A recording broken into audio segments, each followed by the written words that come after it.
Kaut kāds murgs. Es nevaru saprast, kas jūs visi gribiet būt par sētniekiem. Strādāt uz tramvajas vietas labot. Nu, vai tad te ir atzīmēts, tas te ir uzrakstīts. Un vispār, kas jūs man esat pa klasi?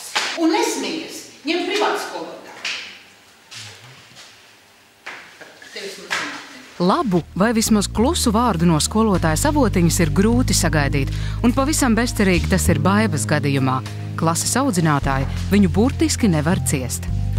Nec Baiba, nec klases biedri neatceras reizi, kad meitene būtu izdarījusi skolotājai jebko pa prātam.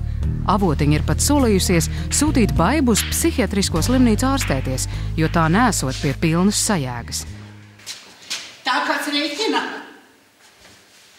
Ko tu te esi sadarījusi? Tas taču nav nopietni. Nu, un kas te ir?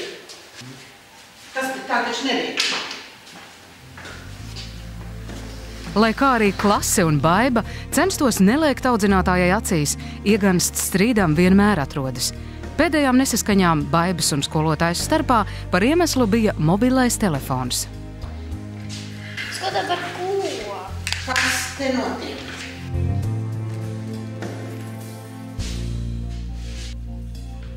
Stundai beidzoties, Baiba mēģināja mobilo telefonu atgūt.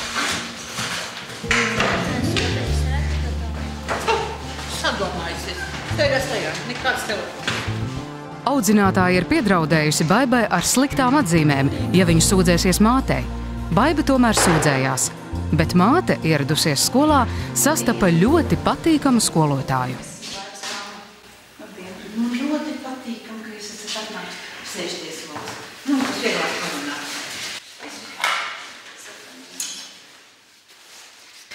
Un tas jau nekad nav par sliktu aiziet pie skolas Man Baiba minēja, ka jūs esat norādījusi, ka viņai ir nopietnas veselības problēmas un viņai būtu jāapmeklē. Klasē, kā klasē. Kādreiz mēs sastrīdamies, kādreiz mums ir labi, kādreiz mums ir 8. Tas ir reāli, tas ir loģiski, kurā klasē. Bet mums ir nolankas stundas laikā. Telefons nelieto.